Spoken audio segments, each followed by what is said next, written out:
Okay, I skipped something. I need to go back and talk about perfect versus imperfect flowers.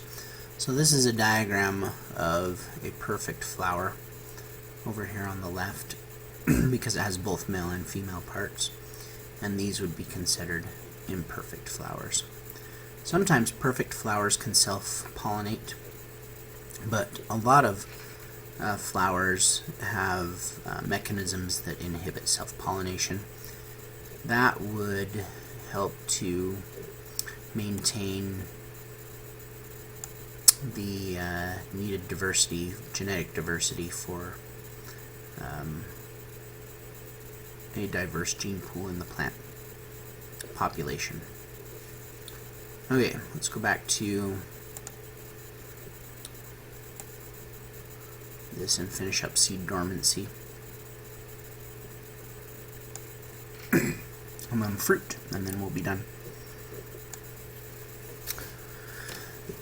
So, in order to improve the chances that germination will occur at the right place and time, seed dormancy occurs, and a lot of times there are different environmental cues that help to break seed dormancy: temperature, lighting, water, etc.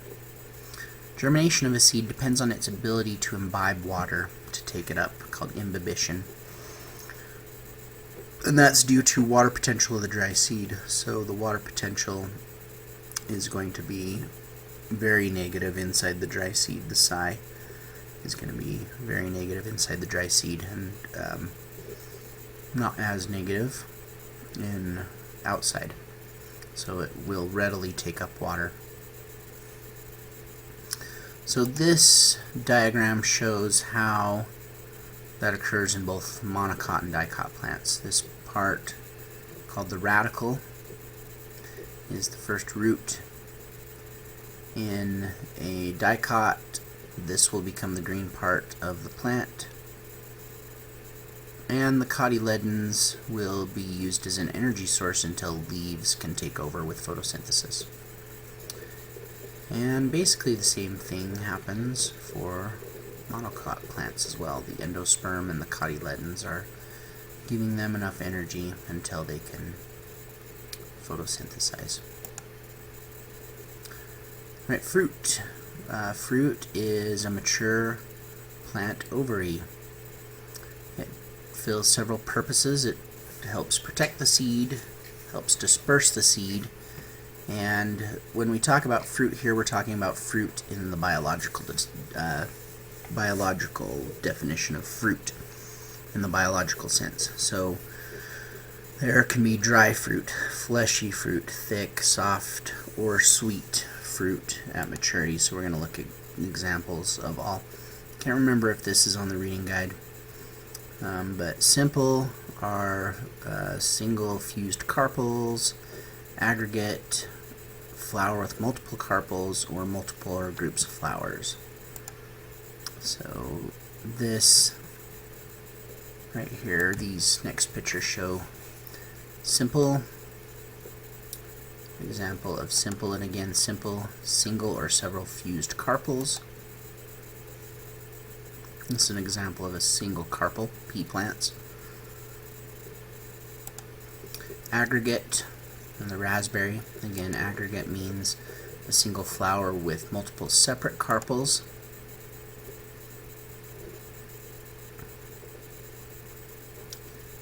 And an example of inflorescent, where each segment develops from the carpel of one flower. So kind of several flowers that are fused together in there. And let's see.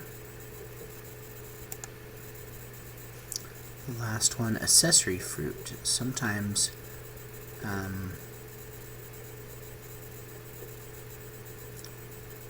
fruit develops as an accessory to the... I can't remember exactly what that is.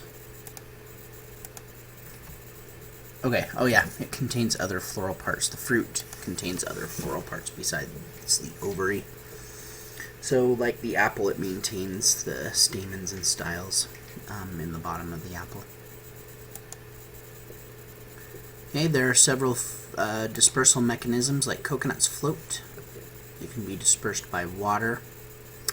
Some of the cooler ones get dispersed by wind, so these wing parts are called fruit.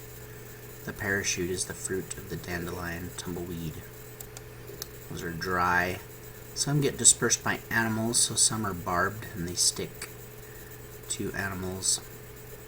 Ants carry seeds away.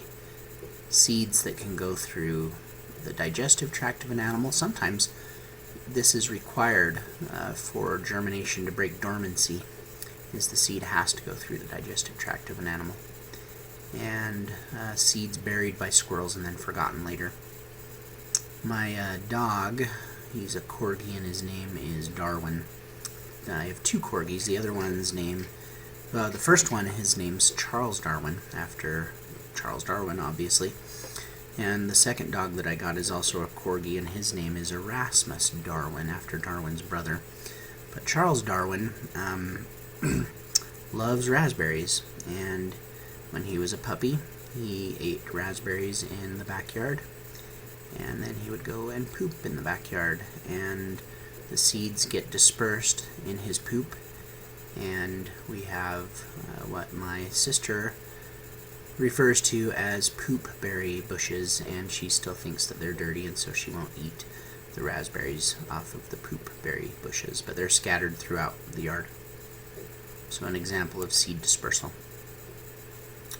Okay, let's see.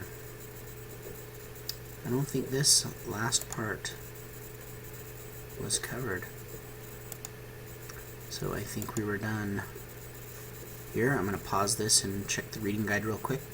And thank goodness that is over. I hope it was not as painful for you as it was for me, hearing myself go on and on and on and on about plants until I am just very tired. It's 2 o'clock in the morning. This is the last video I have to make. I hope you appreciate it, and I will see you guys next week. Good luck on your quiz.